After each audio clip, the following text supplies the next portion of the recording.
Welcome back to the main event. We're your hosts. I'm Tara. And I'm Rachel. Today we're going to be talking about a topic that we've encountered in the salon, and I'm sure you've encountered at Karma as well, at Karma. And that is human trafficking and how to look out for it in the salon. Now, I'm going to share an experience with you where I was in the salon and had taken on a new client. And she had called in on a Friday night, and she got dropped off in a van. It was like a big black SUV. Well, that's what picked her up. But yes, so it was a big black SUV, tinted windows, and it was from out of state. And thank God that I was aware of this, but she had a pseudo name in the booking system as well. Her name was Tanya Balloon. And her Gmail was tanyaballoon123@gmail.com. And when we were trying to have conversations with her, she was either slurring her words or falling asleep, but came in decked out in designer. And when we had asked her a simple conversation like, "What are you doing tonight?" And she goes, "I'm going out. Nothing. I'm going to this hotel." Very blunt and straightforward answers. She did not want to talk about what she was doing that day. We had just seen all of these red flags and had pieced together that this was a woman that was in harm's way, unfortunately. And during the time, this was my first encounter, so we didn't know what to do. And I had tag teamed with another stylist, and we both agreed, and you had agreed as well. We will not leave the salon without each other. We had a buddy system because we just did not want somebody leaving the salon without the other and putting another stylist in jeopardy of this happening to them. Yeah, and like from me as the owner standpoint, I had her and another stylist. They were both, young girls that I didn't want in that situation. So it was really difficult because when you're in that, it's what do you do, right? And so after all this, I have taken training through when I was working with Wella on it, which I'll share with you. But what's going through my head is I don't know who these guys are. I know it's just... or what they're capable of. Exactly. It's just the three of us here. And at that point, it was a night appointment. And where my salon is located, the other businesses most of them are closed at this point. You have parking lots in the back. I didn't know what to do. I'm like, if I do contact the authorities, right? Who's to say this guy is going to come back and then do something to us, right? So I didn't know what to do in the situation. And unfortunately, we didn't really have much time in the situation as she was back in the sink, tears are rolling down her eyes. And she suddenly was like, I gotta go. So this man paid the bill in full, even though it was not done all the way because she had to go.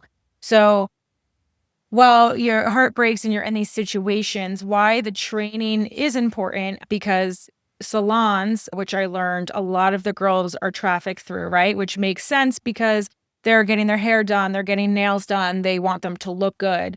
And a lot of the times they are usually drugged up or they've been just so beaten down mentally that they're scared to say anything. So while she was here, right, she obviously didn't feel comfortable saying something. What the training does is it shows you these signs of what a traffic person might be like, or like their characteristics or what's going on, to kind of sense the alarm. Sense going forward, what we recommend and what I've learned in this training is having something in the bathroom with a line. Now, meanwhile, they might not have a cell phone on them, they might, but maybe there's something there, or having little things throughout your salon that if they feel comfortable, they can write a note that they are not okay or that they need help. Something like that. I also encountered another situation with it, and this is when I was first starting out my career, and there was a guy who was a pimp, and he brought in his women with him. So I don't know if they were there by choice. I don't know if they were being trafficked, but they were all getting their nails done. And the particular nail tech, she ended up meeting up with them all later. And so she did say that it was a prostitution ring and that he was paying for all his girls to get done. And she went on to describe the story that I was shocked she even put herself in that position. But for me at the time, I was very young. So it was very eye opening to just how that could go wrong, right? Here they're just getting their nails done. And she put herself in harm's way with that. So you always want to be protected and you always want to be conscious of the situation. I had another while I was newly working for Wella. We were away for a training. And it was my first time meeting fellow people I was going to be working with. And we were in a hotel lobby, all just having a drink and meeting each other. And I had gotten there late because I had work. So I had to get there when I was done with my work. And a girl walked up to me and she was approaching me for the evening. So I remember at the time, my friends they weren't my friends. I didn't really know them, but they all turned and they're like, well, you don't know what you're into.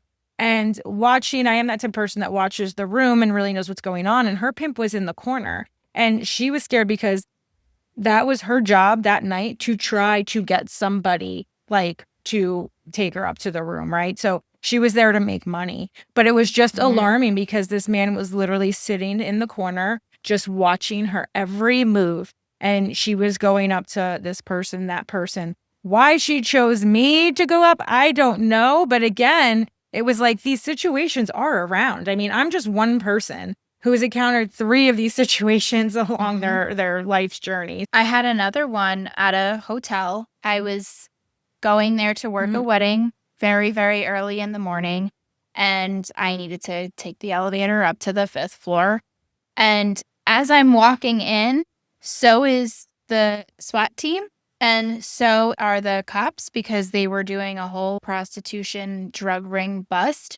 And it's just crazy because it wasn't that far away from my house. And I'm just thinking, like, how is it so close location-wise in proximity to me? It happens everywhere. It happens everywhere. And I've watched a bunch of documentaries and everything on it. And, when I was explaining to my client the situation that we had with Tanya Balloon, and they were like, oh, not here. No, that doesn't happen here. And I go, no, actually it does. It happens a lot around different colleges.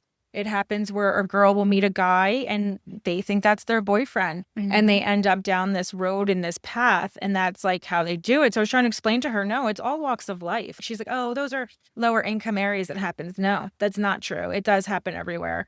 And it is just being aware of it. Now, because of this, I do recommend having at least an outlet for them or somewhere to either call, or if they couldn't, I always think of it as if it was my child, I would want somebody to do something. But I want to stress, you don't want to put yourself or staff in risk or in danger. But if there is something like that you could do, if there's a way to maybe get a plate number and call anonymously after they leave. After Tanya Balloon, there was a few weeks later, there was a big bust in one of the surrounding towns at a hotel that was a prostitution ring, a trafficking ring. So I can only hope and think that hopefully Tanya Balloon was there and was rescued.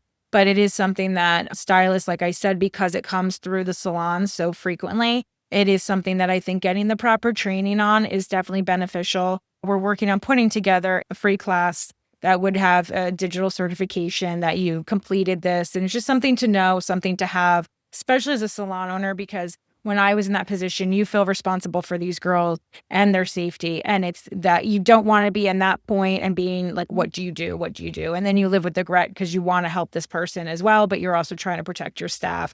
So our hopes is if any of this training can help us to help other people and just also to protect each other, then definitely it's totally worth it. Of course. And even with online booking nowadays, and it's great to have that simplicity of having the advantage of doing the online booking. But if you don't know who it is, you have to be so alert and so mindful because you never know who's going to come through those doors. You don't. And you could have a situation like Tanya Balloon. I still think about her to this day. You totally could. And also, too, it's hard to, like, now I usually will lock the doors if I'm here by myself at night. We did have one time a guy came in and he was an older man. And again, it was me and the other stylist that was working on Tanya Balloon were here. And we had wrapped up for the day. And we're thinking it's just this old guy who's lonely and he's talking. And he was a complete pervert. And I actually had to have a male friend get on the phone with him because that's how uncomfortable we were. So I was texting him, had him call me. He got on the phone and told the guy to get the hell out of there, never to come back again. The guy was trying to set up future appointments and this, but the conversation turned very disgusting. Definitely not something you should be saying around a woman or even a younger person. So again, I'm trying to protect myself and the stylist. So after that, I always lock the doors, even when my clients are in. You don't want to feel that way, but you just don't know. If I'm cleaning up at the end of the night, I always recommend locking the doors. I will call somebody I was on my just going phone to when I say that. leave. I will have my panic button in my hand. So if for some reason somebody is lurking, you try to take Yeah. every precaution. As women, we're all used to doing this, but just wanted to, again, relay it home just to being able to protect yourselves. Don't fiddle trying to search for your keys Or in your sit in your bag car. or sit in your Mhm. car. Or if you are sitting in your car, Mhm. at least lock the doors. Lock the doors, or because you can get blocked in, right? You want to either back into your spot, they always say is good. A lot of the times women will get taken or abducted. They're bending into their car to put their purse down, or I put my equipment down. And that's usually when someone will come up behind you and grab your hair. So you just want to try to get in to your car as quick as possible. Be aware of your surroundings. Obviously, like I said, sometimes you're loading up your equipment and you're doing this. I mean, when I tell you I try to do it as fast as possible, I did request from my landlords having more lighting around the parking lots and also on the side of the building because you do have girls leaving here late at night and you just want to make sure that you're protected. With that, we can bring more awareness Mhm. to these types of situations. And we hope that you never have to experience it because, again, I was so young when this happened and Mhm. I had no idea what to do.